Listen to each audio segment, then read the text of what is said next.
Muy buenas tardes. Me gustaría hablaros de que hemos estado celebrando el 500 aniversario de la Reforma, ya lo sabéis, durante todo el año. Empezamos el año pasado, que era la fecha del 500 aniversario, y después hemos continuado a lo largo con diferentes actividades, y ahora se acerca lo que sería la clausura de este año de celebraciones, que va a tener lugar con un gran concierto en el Parque de la Estación del Norte el día 2 de junio. Creo que cuentan con cantautores tan conocidos como Àlex Sampedro y Quique Pavón, y que va a ser un acto sobre todo enfocado pues, al testimonio. Repito, serà en el Parc de l'Estació del Nord y será el 2 de junio, el 2 de junio. Ya iremos dando más información para que podáis apoyar esta actividad. Es la festa de las reformas, ¿eh? No hubo solo una reforma, hubo muchas reformas y reformadores, y celebramos esta clausura con una fiesta, las iglesias de Barcelona y aquellos que se quieran añadir, celebrando pues esta obra de Dios en este momento crucial de la historia que fue la Reforma. Hoy, en un sentido, el tema debe estar relacionado con esto. Lutero decía que la carta a los Gálatas para él era el más grande de los escritos de la Biblia. O sea, esto nos llama la atención, pues no se predica mucho de la carta a los Gálatas. Para Lutero era el más grande de los escritos de la Biblia.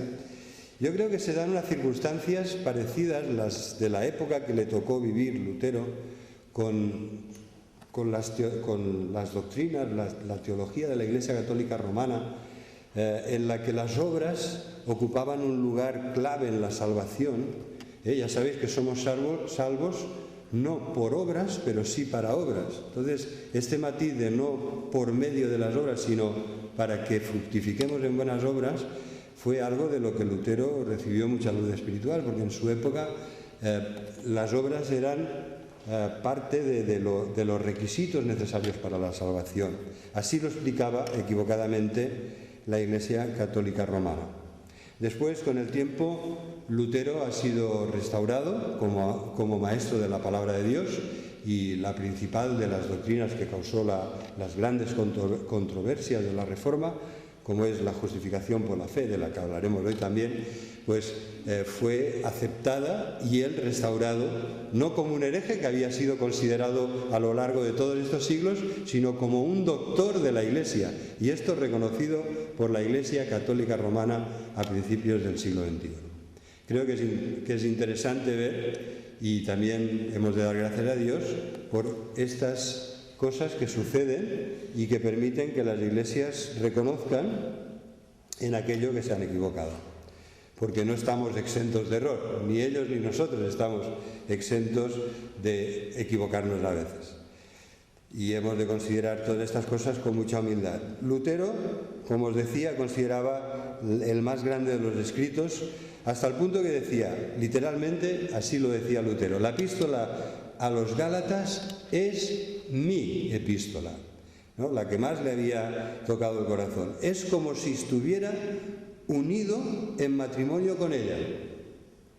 Tan grande era la vinculación que Lutero tuvo a las grandes verdades reveladas en la carta a los Gálatas, que se sentía unido en matrimonio con la carta a los Gálatas. Es la gran carta de la libertad, decía Lutero, la declaración cristiana de la independencia. ¿Independencia de qué? Pues es la libertad y la independencia del legalismo y del libertinaje, de toda clase de legalismo opresor. El problema que trataba Pablo cuando escribió esta carta es que algunos judíos decían que para salvarse, aunque fueras cristiano, aunque creyeras en Jesucristo, aunque entendieras que su obra en la cruz era suficiente para el perdón de tus pecados, sin embargo decían, para salvarte es necesario que te circuncides y obedezcas la ley. Y esto es a lo que se enfrenta Gálatas. Cuando hablo de legalismo, estoy hablando de esta versión, de esta concepción de la ley que tenían algunos judíos cristianos, que seguían todavía pensando equivocadamente que su salvación dependía de la obediencia a la ley.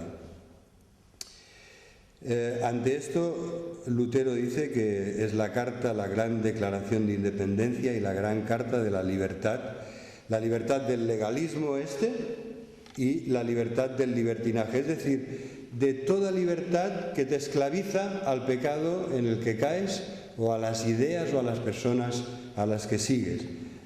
Bueno, vivimos tiempos convulsos, a veces lo vemos, ¿no? El poder que tienen las ideas y hasta qué punto arrastran las personas, que pueden arrastrar grandes partidos políticos, grandes movimientos sociales, aunque a veces no estén en lo correcto, pero tienen ese carisma personal o las circunstancias hacen que les veamos con nuestros mejores ojos. Y la carta a los Gálatas nos previene tanto contra el legalismo como contra el libertinaje y contra toda aquella persona que quiera ocupar un lugar que no le corresponde. En el primer capítulo, Pablo dice cosas tan fuertes como que estoy maravillado en el mal sentido, de que tan pronto, Gálatas 1:6, estoy maravillado de que tan pronto os hayáis alejado del que os llamó por la gracia de Cristo para seguir un evangelio diferente. No que haya otro, no hay otro evangelio, sino que hay algunos que os perturban y quieren pervertir el evangelio de Cristo. Mas si aún nosotros o un ángel del cielo os anunciare otro evangelio diferente del que os hemos anunciado, que sea maldito. Y entonces, por si pensamos, bueno, qué fuerte está hablando Pablo hoy, ¿no? Parece como una frase muy, muy fuerte. Vuelve a repetir en el versículo 9, como antes hemos dicho, ahora también os lo repito, si alguno os predica un evangelio diferente del que habéis recibido, que sea maldito. Realmente lo que estaba en juego era muy, muy importante. Y Pablo pensó que esta era la batalla de la fe que él debía librar, a pesar de todas las consecuencias que esto le trajo. Perdón.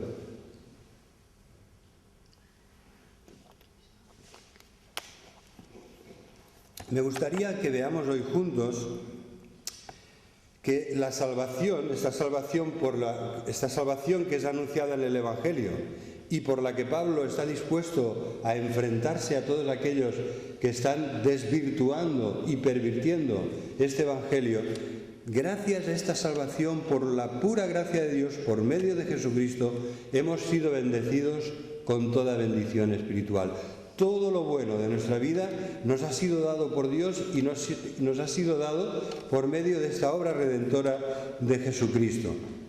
Y hoy quisiera que consideremos las consecuencias que debe tener en nuestra vida esta salvación. La primera de ellas es la coherencia. Si somos salvos de verdad, hemos de ser coherentes.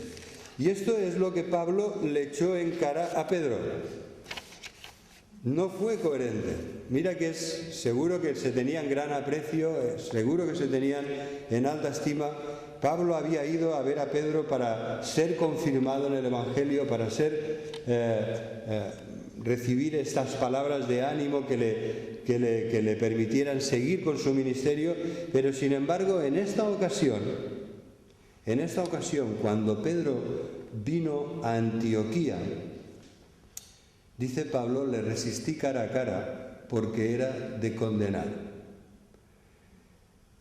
¿Cuál era el problema? Que Pedro, antes de que llegaran algunos cristianos, judíos, de ese grupo que lideraba Jacobo, ¿no? El hermano del Señor, Jacobo es el hermano del Señor Jesús, y que tenía gran prestigio en Jerusalén, pues Pedro comía con toda normalidad con los que no eran judíos, pero cuando vinieron estos judíos, cristianos judíos de Jerusalén, entonces tenía miedo y se apartaba, se retraía. Y en su simulación, palabra cercana a la hipocresía, en su disimulación participaban también otros judíos, hasta el punto de que Bernabé también fue arrastrado por la hipocresía de ellos. Y entonces dice Pablo, versículo 14, cuando vi que no andaban rectamente conforme a la verdad del Evangelio, dije a Pedro delante de todos, si tú siendo judío vives como los gentiles y no como judío, ¿por qué obligas a los gentiles a judaizar? ¿Vale? Aquí está, en esta pregunta retórica de Pablo está resumido el conflicto. Le está diciendo a Pedro, a ver, si tú mismo te has dado cuenta que Dios no te pide que sigas sujeto a la ley de Moisés como anteriormente, ¿por qué obligas ahora a estos hermanos cristianos de procedencia pagana que vivan como los judíos, si tú mismo ya no vives así? ¿Vale? Esta era la cuestión. El problema es, como os decía, que lo ponían como un sine qua non, como una condición obligatoria para la salvación. Has de circuncidarte y has de obedecer la ley. Esto lo podemos ver en el pasaje de Hechos, capítulo 15, por favor, si alguno lo puede leer. En Hechos, capítulo 15, me gustaría, por favor, que alguien leyera con voz fuerte desde el primer versículo hasta el 4, inclusive. 15, del 1 al 4. El versículo 5 también es muy esclarecedor. Dice que algunos de la secta de los fariseos que habían creído en el Señor se levantaron diciendo, es necesario circuncidarlos y mandarles que guarden la ley de Moisés. Y entonces se reunieron los apóstoles y los ancianos para conocer de este asunto. Bueno, esto marca una de las batallas más importantes de la Iglesia de los apóstoles, ¿no? De las batallas que tuvieron que librar por la fe. Y fue el primero de los grandes problemas que se tuvieron que resolver. Nosotros ya nos lo hemos encontrado resuelto, pero en la Iglesia era muy difícil convivir los cristianos que venían del judaísmo con los cristianos que venían del paganismo. Era muy difícil convivir, hasta el punto de que aquí en Hechos, capítulo 15, después de largas deliberaciones, después de orar y reflexionar y buscar la voluntad del Señor en todo esto, dice así, la conclusión que sacan los apóstoles, los ancianos de Jerusalén, juntamente con Pablo y Bernabé y los hermanos que habían venido de la iglesia de Antioquía, que era de origen pagano. Entonces, en el versículo 28 dice que la conclusión es la siguiente. Nos ha parecido bien al Espíritu Santo y a nosotros no imponeros ninguna carga más que estas cosas necesarias. 2 puntos. Estas son las cosas necesarias. Que os abstengáis de lo sacrificado a los ídolos, de sangre, de ahogado y de fornicación. Es decir, idolatría, inmoralidad y además una cuestión que era de difícil convivencia en la Iglesia, que era la cuestión dietética.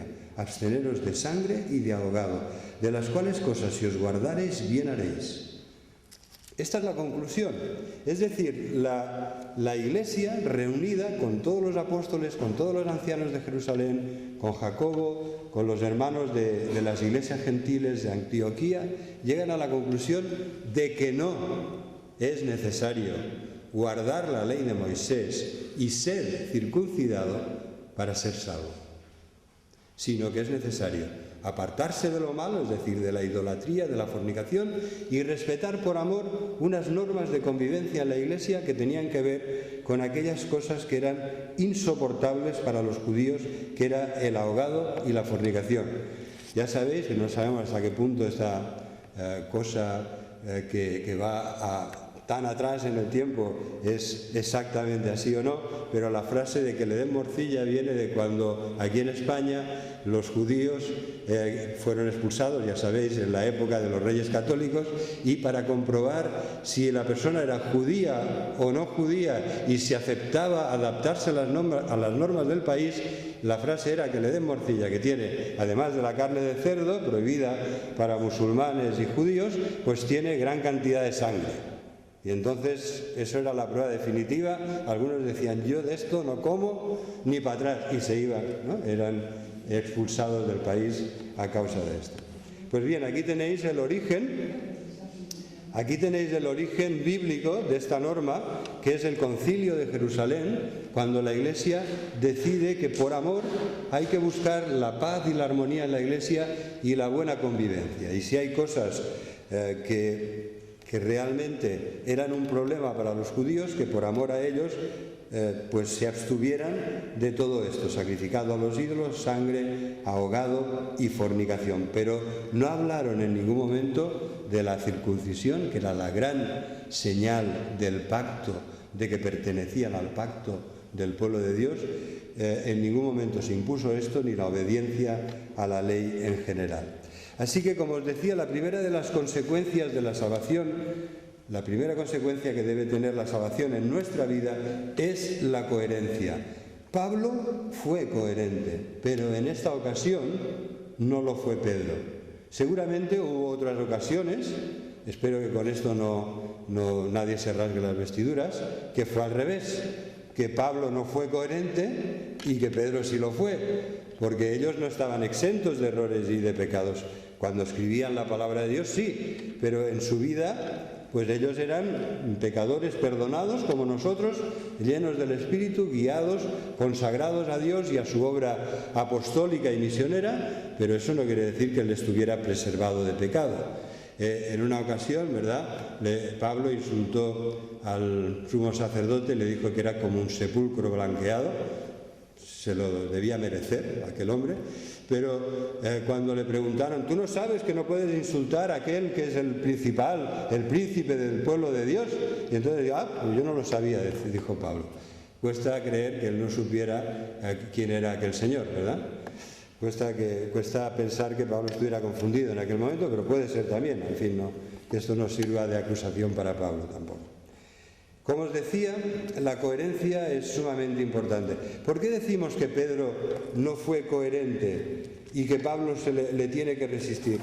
Sabéis, seguramente, esta ocasión es la misma que se relata. Es decir, Pablo, cuando acabó su viaje misionero, volvió a Antioquía, ¿vale?, después de su segundo viaje, volvió a Antioquía, y entonces allí fue donde se produjeron estos hechos a los que él se refiere también en su carta a los Gálatas, ¿no?, que dice que cuando Pedro vino a Antioquía, de hecho, si leéis los últimos versículos de Hechos capítulo 14, veréis que están sucediendo en Antioquía, y que es desde Antioquía que Pablo y Bernabé, con los otros hermanos, emprenden el viaje para que sea el concilio, para que sea toda la Iglesia, todos los apóstoles y ancianos los que decidan, porque era una cuestión capital. Pedro no fue coherente, porque sabéis que tuvo una visión que bajaba una serie de animales impuros desde el cielo en un lienzo y que le decía, mata y come. Y él decía, Señor, yo nunca he hecho esto, nunca he comido estos animales. Pedro, mata y come. Pedro, con las llaves del reino, no porque sea el primer papa, sino porque el Señor quiso que fuera así, Pedro fue el que abrió la puerta de la salvación a los no judíos. En casa de Cornelio, Pedro abrió las puertas, predicó el Evangelio y contempló cómo descendía el Espíritu Santo sobre Cornelio y su familia y sus amigos, igual que el día de Pentecostés, ¿verdad? O sea que Pedro, con lo del lienzo y con lo de casa de Cornelio, había realmente visto que Dios no quería que hiciera estas diferencias. Y además, los estrictos lavamientos de purificación, que eran complicadísimos según la enseñanza de los rabinos, y sobre todo la prohibición de no comer con los paganos, esto no está en la palabra de Dios, sino que eran tradiciones rabínicas. Y es a lo que Pedro aquí es arrastrado y que dice que también Bernabé lo es. Entonces, Pablo se ve en la obligación de defender el Evangelio, la pureza del Evangelio de la gracia, que no nos pide a cambio más que la gratitud y la fe de nuestra parte, ¿no? Una vida bueno, a veces decimos, bueno, el Evangelio es realmente, no te pide nada a cambio. Sí, sí que te pide. El Señor te pide tu vida, el Señor pide que te consagres a Él, el Señor quiere que respondas con amor, con obediencia, con gratitud. Pero es verdad que en este sentido estricto, la salvación es por gracia y es por medio de la fe, y la fe, en definitiva, es una mano vacía que recoge el don de Dios de la salvación. O sea que no lo podemos considerar como un mérito o como una obra meritoria por nuestra parte. En ese sentido, me gustaría que saquemos unas conclusiones, unas aplicaciones para nosotros de lo que le pasó a Pedro y a Pablo, ¿no? Me gustaría que lo hagamos leyendo juntos el Salmo 69, 6. Vamos a buscar en el libro de los Salmos el Salmo 69, 6. Por favor, ¿alguien podría leerlo? Avergonzados los que en ti confían por culpa mía, o que no sean confundidos por mi culpa los que te buscan, oh Dios de Israel. Yo creo que este versículo se aplica de lleno a la situación que vivió Pedro. En este momento él era de tropiezo y en ese momento él era de confusión, ¿no? En ese momento Pedro tuvo un fallo que hizo que aquellos que confiaban en él, como Pablo, fueran avergonzados de cómo se estaba comportando. Porque, ¿sabéis? Los buenos ejemplos inspiran, pueden ser de inspiración para otras personas. Pero los malos ejemplos, todo lo contrario, es decir, pueden arrastrar para mal a aquellos que se están fijando en ti, porque para ellos eres una persona de referencia y se fijan en lo que haces o en cómo vives, en lo que dices. Así que hemos de procurar que se cumpla en nosotros este deseo de David: oh Señor, que no sean avergonzados por mi culpa los que en ti confían y que no sean confundidos por mi culpa los que te buscan. Realmente aquí podemos aplicar a nuestra vida esta misma actitud que tuvo Pablo, que dice que se opuso a Pedro porque consideró que la iniciativa que había tomado Pedro, no es que Pablo fuera un guerrero que siempre tenía que estar en controversias y batallas, no es esto. De hecho, cuando dice, cuando Pedro vino a Antioquía le resistí cara a cara porque era de condenar. Esta palabra resistí implica que ha sido Pedro el que ha tomado el que dio el primer paso en esta confrontación. Y que Pablo, el sentimiento de Pablo es que se veía obligado por la pureza del Evangelio a no dejar pasar lo que estaban haciendo Pedro y otros. ¿Vale? Esta es la situación. Entonces, realmente la hipocresía, que aquí es de lo que se trata, ¿no? De que Pedro entra en una situación de simulación. Simulación es disimulación, es decir, es querer simular algo que no es. Después el mismo versículo 13 lo explicará diciendo que participaban otros judíos, que aún también Bernabé fue arrastrado por la hipocresía de ellos. Bueno, vaya palabra, ¿no? Vaya palabra, la hipocresía. La hipocresía es algo que Jesús combatió, que Jesús siempre denunció.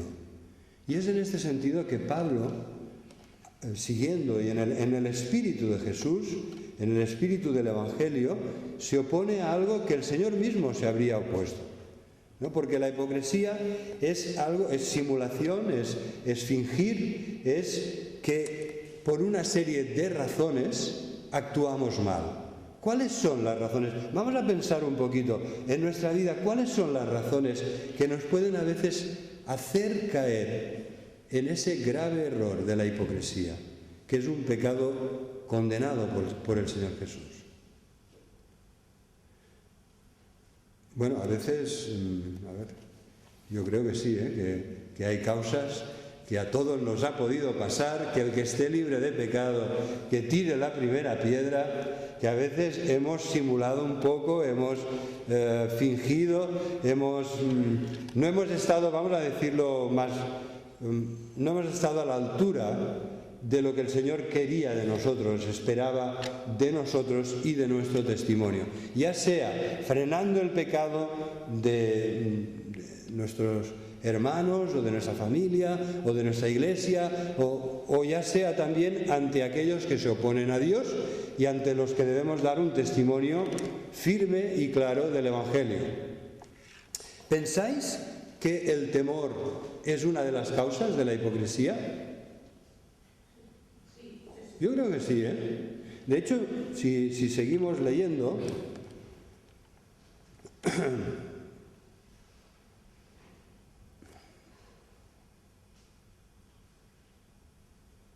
a ver si lo sé encontrar, porque sí, hay una parte, y ahora no, a ver, no sé. ¿Perdón? El 12, sí, muchas gracias. El 12 dice, antes que viniesen algunos de parte de Jacobo, comía con los gentiles, pero después que vinieron se retraía y se apartaba porque tenía miedo de la circuncisión. Efectivamente, el temor nos hace a veces actuar mal. Un caso verídico, cuando en este país el servicio militar era obligatorio, un joven, y los evangélicos lo tenían todavía más difícil porque no podían jurar bandera, porque tenían que mantenerse firmes y no ceder, y había, pues ya sabéis cómo funcionan las cosas en el ejército, el ordeno y mando, y en aquella época un par de guantadas, un par de bofetones, o peor, o prisión y calabozo, ¿no? Entonces aquel chico la verdad es que estaba asustado y pidió que la iglesia orara por él. Y entonces, cuando volvió, la iglesia le preguntó, bueno, hemos estado orando por tú, ¿cómo te ha ido? Y dice, muy bien, muy bien. Dice, todavía no saben que soy evangélico. Claro, muy bien, pero no muy bien, ¿verdad? No, la iglesia no oraba en esa dirección. A veces el temor nos hace caer en la simulación, en la hipocresía, en no mostrar lo que somos como hijos e hijas de Dios, como cristianos convencidos, ¿no? Y esto es lo que le pasó a este joven. A veces también es querer agradar a los hombres. En el caso de Pedro, seguramente también se trataba esto. Hay cosas que tú no las ves, pero ya sabes que el círculo en el que estás, en tu familia o en tu iglesia, lo ve diferente que tú, y para no tener problemas, para darles ese gusto, pues no eres sincero con lo que crees y con lo que es coherente para ti hacer, pensar y decir. ¿Vale? Y esto también yo creo que pasa. Son cosas que el que esté libre de pecado que tire la primera piedra. Que esas cosas le pueden pasar a todos, ¿no? A veces incluso con buenas motivaciones, por amor, por no crear un problema, por no caer en una discusión, ¿no? Hay cosas que está bien, ceder, no entrar en la batalla, pero hay otras como estas que Pablo dice, no. Si alguien predica otro evangelio, que sea maldito de Dios. ¿Verdad? Lo que dice es muy fuerte y lo dice 2 veces. O sea que estamos delante de algo realmente importante. Yo creo que querer agradar a los hombres o querer agradarte a ti mismo y el temor son las principales causas de hipocresía. Entonces, que el Señor nos guarde, que tengamos más temor de Dios que temor de los hombres, porque es el temor de Dios, el principio de la sabiduría, el que nos libera de ceder ante el temor que nos pueda provocar lo que piensen, lo que digan o lo que hagan, las reacciones que puedan tener los demás, sean cristianos, compañeros nuestros de milicia, o sean personas de fuera. Que el Señor nos ayude, que su temor nos libere de aquello que nos podría hacer caer en un pecado de hipocresía. En segundo lugar, la salvación debe transmitirnos un verdadero conocimiento de Dios y también de nosotros mismos. Esto es lo que vemos aquí en Gálatas a partir del versículo 15, dice, nosotros judíos de nacimiento y no pecadores de entre los gentiles. ¿Qué quiere decir Pablo? ¿Que no es pecador? No. Aquí está hablando de 2 grupos de personas, los judíos y los pecadores. Y entonces él dice, nosotros somos judíos de nacimiento, no somos de los pecadores, es decir, de los paganos, de los gentiles. Está hablando de este grupo de personas. Y dice, nosotros, sabiendo que el hombre no es justificado por las obras de la ley, sino por la fe en Jesucristo, nosotros también, aunque somos judíos, hemos creído en Jesucristo para ser justificados por la fe de Cristo y no por las obras de la ley, porque por cuanto por las obras de la ley nadie será justificado. Entonces, este es el desarrollo de Pablo. Debemos reconocer nuestro pecado. A veces nos cuesta. Hacemos tres categorías, ¿no? Los judíos, los gentiles, los paganos, los no judíos y los cristianos que no somos pecadores. Falso. Nosotros también somos pecadores. Somos pecadores perdonados, pero somos pecadores. Tenemos que luchar contra el pecado. La presencia del pecado está en nuestra vida. Nuestra naturaleza lleva ese estigma desde que hemos nacido. Y el nuevo nacimiento no nos ha liberado de él. Sí nos ha librado de la culpa del pecado. Sí nos ha librado también del poder y del dominio que el pecado ejercía esclavizándonos. Porque como dice Jesús, el que peca, esclavo es del pecado que comete. De ese pecado que le atrapa en sus cadenas. Pero nosotros somos pecadores que necesitamos, como todos, arrepentirnos. El motor debería ser el arrepentimiento debería ser un motor espiritual en nuestra vida, porque como hay pecado, lo que nos libera del poder del pecado y de la culpa del pecado es el arrepentimiento y la confesión a Dios más sincera. Esto es en lo que nosotros deberíamos abundar como personas y como cristianos. La universalidad del pecado. Si algo dice la Biblia es que todos somos pecadores. Cuando Pablo, ¿verdad? Aquí estaba leyendo algo muy interesante, porque todos sabemos lo que es el Evangelio de Mateo, ¿verdad? El Evangelio de uno de los apóstoles de Jesucristo. ¿Y el Evangelio de Marcos? ¿Qué es el Evangelio de Marcos? ¿Perdón? Es el Evangelio de Pedro, ¿verdad? En la tradición lo enseña y lo testifica abundantemente. Realmente la predicación del Evangelio de Pedro está recogida, resumida en el Evangelio de Marcos. Después tenemos en el Evangelio de Lucas, tenemos a un gran escritor y hombre de Dios que acompañaba a Pablo, que era Lucas, el médico amado, y que le escribió el Evangelio de Lucas y el libro de los Hechos. Y entonces ahí tenemos un evangelio con muchas cosas complementarias al Evangelio de Mateo y al Evangelio de Marcos. Y aún después el Señor nos querrá enriquecer con un evangelio más, que fue el último, el más tardío, que fue el Evangelio de Juan, del discípulo amado, que escribió con muy pocas cosas en común con los otros tres, porque él escribió para complementar, para completar lo que en los otros no estaba tratado, como por ejemplo el detalle del discurso final de Jesús antes de ir a la cruz, que está en el Evangelio de Juan desde el capítulo 13 hasta el 17 inclusive. Bueno, pues sabéis, aquí tenemos el Evangelio de Pablo.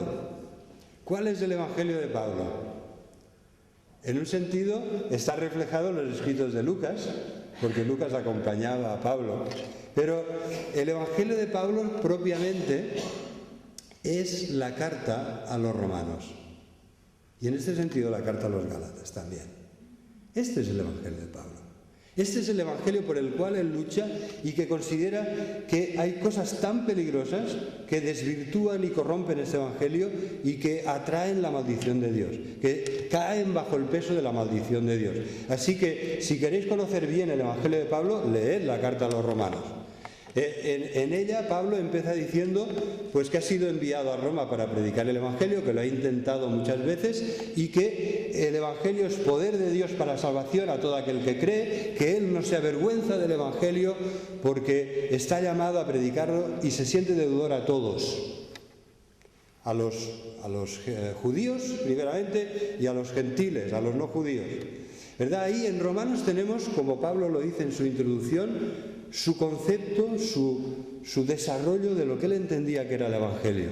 Y esto es lo que defiende aquí en Gálatas a lo largo de toda esta preciosa carta. Y lo primero que Pablo establece cuando habla del Evangelio, ¿qué es? Cuando leemos Romanos, ¿qué es lo primero que Pablo tiene gran empeño en que quede muy claro para todos los que lo lean? Capítulo 1, Romanos capítulo 2, Romanos capítulo 3, ¿verdad? ¿Qué es lo que Pablo dice? En Romanos capítulo 3 dice, porque todos hemos pecado y estamos destituidos de la gloria de Dios. Y esta es la conclusión de lo que ha ido desarrollando en el capítulo 1, 2 y en el 3. Todos somos pecadores. Los que no conocen a Dios, los que son paganos, lo son. Los judíos también lo son. Los cristianos, vengan del judaísmo o del paganismo, también lo son. Todos somos pecadores. Y Pablo se maravilla de la gracia de Dios que le hace escribir cuando acaba toda esta gran sección doctrinal de Romanos. Cuando llega al capítulo 11, antes de entrar en la sección más práctica de la epístola de los deberes cristianos, lo que Pablo dice es lo siguiente. Versículo 29, Romanos 11, 29. Irrevocables son los dones y el llamamiento de Dios. Pues como vosotros también en otro tiempo erais desobedientes a Dios, pero ahora habéis alcanzado misericordia por la desobediencia de ellos, de los judíos, así también estos, los judíos, han sido desobedientes para que por la misericordia concedida a vosotros, ellos también alcancen misericordia. Porque Dios sujetó a todos en desobediencia, para tener misericordia de todos. Oh profundidad de las riquezas de la sabiduría y de la ciencia de Dios, cuán insondables son sus juicios e inescrutables sus caminos. Porque ¿quién entendió la mente del Señor o quién fue su consejero? ¿Quién le dio a él primero para que le fuese recompensado? Porque de él y por él y para él son todas las cosas, que a él sea la gloria por los siglos. Amén. ¿Verdad? Así concluye Pablo la explicación del Evangelio, diciendo que el Señor a todos los ha sujetado en pecado y en desobediencia y en culpabilidad y en condenación, porque su Evangelio es el Evangelio de la gracia, porque Él es el justo y el que nos justifica, porque Él es un Dios de amor y misericordia que nos va a salvar de aquello que de ninguna manera podríamos salvarnos nosotros mismos. Hermanos, estamos muy mal. Realmente como personas estamos muy afectados por el pecado. La Iglesia Reformada hablaba de la doctrina de la depravación total, ¿no? Y algunos, cuando oyen esa palabra, les suena insulto, ¿no? Hablar de depravación total suena muy mal, suena muy fuerte. Pero es lo que dice la Biblia. Esto quiere decir que todo nuestro ser, nuestra inteligencia, nuestros sentimientos, nuestra voluntad, nuestro cuerpo, nuestra mente, espíritu, alma, todo, corazón, todo está afectado por el pecado y que luchamos con él todos los días de nuestra vida y de que en esta batalla nuestra única salvación y victoria está en lucharla llenos y llenas del Espíritu Santo. El pecado muestra su pecaminosidad, su gravedad, en el hecho de que muchas veces hace su obra esclavizando, deteriorando, corrompiendo, depravando, y la persona cuando se da cuenta está medio, espiritualmente hablando, en estado de corrupción y putrefacción. El pecado no te avisa. Satanás no tiene ningún interés en avisarte de que estás mal, de que vas de mal en peor, de que te estás debilitando espiritualmente, de que tu vida va a ser un derrumbe total si sigues así. No tiene ningún interés. Es como poner una rana en una olla de agua, ¿verdad? Satanás a veces utiliza esa técnica. Si el agua está templadita, la rana está en la olla más tranquila que nada. Tú vas subiendo el fuego lentamente. Como son animales de sangre fría, se van adaptando a la temperatura del agua, pero claro, si el agua se pone a hervir, la ranita no se puede adaptar, ¿verdad? Y a veces Satanás nos pone ahí en un caldo de cultivo y va subiendo la temperatura poco a poco, para que el desastre sea total, ¿no? Para que el pecado haga esa obra de carcoma terrible que hace en nuestras vidas. Hermanos, solo podemos percibir la gravedad del pecado cuando nos comparamos con Jesús. Porque si nos comparamos con el que tienes al lado, ¿verdad?, que puede ser un santo varón o una santa mujer, pero si nos comparamos unos con otros, si nos comparamos con los vecinos, si nos comparamos con los compañeros del instituto, de la universidad o del trabajo, hombre, no soy tan malo, ¿verdad? No soy tan malo. ¿Cuántas veces no te habrán dicho esto cuando das testimonio? Oye, yo no soy mala persona, no soy tan mala persona. Pero compárate con Jesús, por favor. Él es el modelo, Él es el hombre según la voluntad de Dios, es Jesús, ¿vale? Nos tenemos que comparar con Él, nos tenemos que ver, o sea, la gravedad de nuestro pecado no la veremos comparándonos con los demás, la veremos cuando nos acercamos al Dios 3 veces santo, que es fuego consumidor, ese Dios delante del cual Isaías se consideró como muerto porque tenía los labios inmundos, ese Dios, ese Jesucristo lleno de majestad y gloria que hizo que Juan, el discípulo amado que le conocía también, cayera como muerto a sus pies, ¿vale? Es ahí donde veremos la medida de nuestro pecado y en contraste con la santidad de Dios. Es ahí donde podemos empezar a decir, Señor, realmente si tú me pides que yo te ame sobre todas las cosas, con todo mi corazón y con todas mis fuerzas, ¿cómo puedo pretender justificarme a mí mismo? Si tú me pides que yo ame al prójimo como a mí mismo, ¿verdad?, que salga del pequeño círculo de mi yo o de mi familia para amar a los demás, para ensanchar mi corazón, para acoger y ayudar a otros. Estos son los 2 mandamientos que tienen que mostrarnos la gravedad de nuestro pecado. Ama a Dios sobre todas las cosas y con todas tus fuerzas, con toda tu mente y con todo tu corazón, y ama al prójimo como a ti mismo.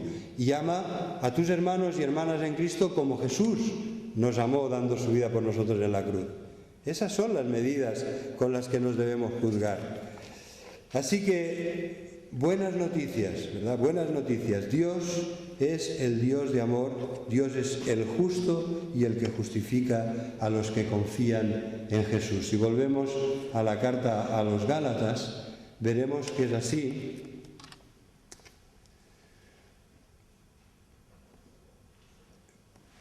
Versículo 20, con Cristo estoy juntamente crucificado y ya no vivo yo, sino que vive Cristo en mí, y lo que ahora vivo en la carne, lo vivo en la fe del Hijo de Dios, el cual me amó y se entregó a sí mismo por mí. No desecho la gracia de Dios, no la rechazo, porque es por ella que somos salvos, no es por la ley. Esta es la conclusión de Pablo, ¿no? Y debería ser también la nuestra. Nuestro Dios es el que dio a Jesús para que muriera por nuestros pecados y nos ofreciera el perdón. Jesús es quien nos reviste de su justicia. Él sí obedeció la ley, Él la obedeció perfectamente.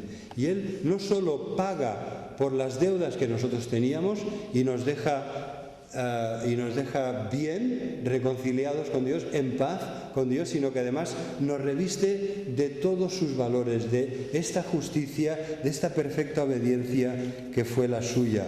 La palabra justificar significa que Dios nos considera perdonados, justificados, aceptados, amados y que ya no hay cuentas pendientes con Él. Hemos sido reconciliados con Dios plenamente, gracias a Jesucristo. Y esto nos lleva a la tercera consecuencia que debe tener la salvación en nuestra vida. Es lo que decía Lutero, ¿verdad? La carta a los Gálatas es una carta de la libertad cristiana, la liberación, la independencia, unidos a Cristo. Con Cristo estoy juntamente crucificado. Nos habla de esta perfecta unión que nos hace partícipes de los beneficios de la cruz de nuestro Señor Jesucristo. Gracias a Cristo, estoy en Cristo, en esa posición privilegiada de los que estamos en Él, con Él, en comunión con Él, y que estamos siendo transformados como Él, por la gracia de Dios y por el poder del Espíritu Santo.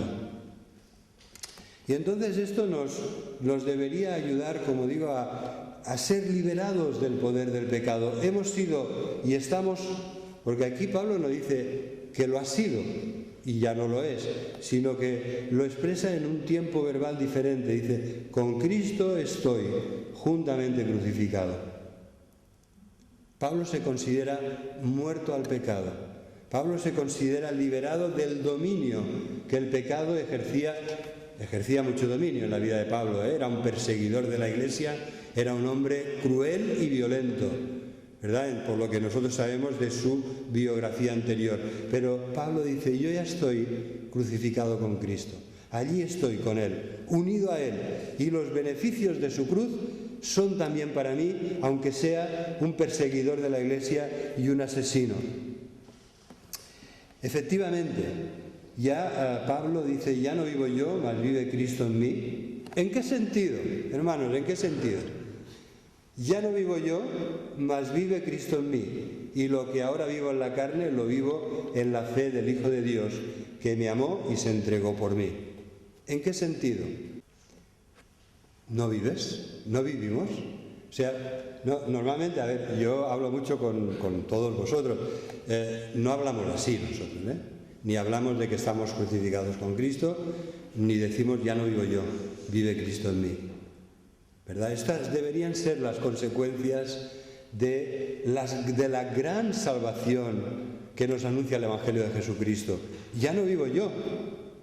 Ahora puedo dejar que sea el Espíritu de Jesús, porque Jesucristo está sentado a la diestra del Padre, es nuestro sacerdote, nos ama, murió por nosotros en la cruz, ahora en los cielos intercede por nosotros, ruega por ti y por mí, y Él nos ha dado su Espíritu para que todos, por igual, lo podamos recibir por igual y podamos ser llenos de Él, controlados por Él, guiados y ayudados por este Santo Espíritu de Dios, del Padre y del Hijo, que es quien permite que se manifieste Cristo en nuestra vida, de una forma espiritual, porque Cristo está a la diestra del Padre, pero en el sentido espiritual no nos ha dejado huérfanos, nos ha dado su Espíritu, y es el Espíritu el que hace que podamos decir juntamente con Pablo, ya no vivo yo, mas vive Cristo en mí, lo que ahora vivo en la carne lo vivo por la fe en el Hijo de Dios, que me amó y se entregó por mí.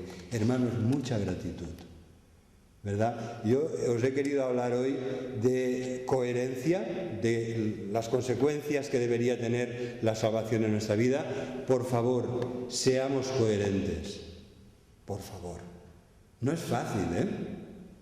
¿Verdad? Los padres con nuestros hijos hemos sido 100% coherentes a lo largo de esos 10, 15, 20 o más años que han convivido con nosotros. No hay cosas que ahora mirando atrás decimos, cara, ojalá hubiera sido más coherente, ojalá hubiera sido más santo, ojalá hubiera sido más fiel, ¿no? Más fiel y más coherente con lo que creo, con lo que Dios ha hecho en mi vida. Os he hablado de coherencia, pero también os he hablado realmente de este maravilloso conocimiento, de este realismo con el que la palabra de Dios nos habla de lo que somos y de lo que es Dios para nosotros. Porque, hermanos, sin aceptar este conocimiento revelado, inspirado, si no aceptamos que somos pecadores, tenemos un doble problema, ¿eh? Porque tenemos el problema de que lo somos aunque no lo aceptemos, y tenemos además el problema de que no lo aceptamos, y por lo tanto un problema cuando no lo reconoces es que estás a años luz de solucionarlo, si ni siquiera reconoces que lo tienes, ¿verdad? Y además, y al final vemos que la salvación nos trae libertad, la salvación nos trae esta bendita presencia de Cristo por su Espíritu en nuestra vida. La salvación nos trae una vida que debemos vivir llenos de gratitud por lo que Dios es y por lo que Dios ha hecho por todos nosotros, que ahora celebraremos al compartir el pan y el vino en el nombre de Jesús. Que los bendiga.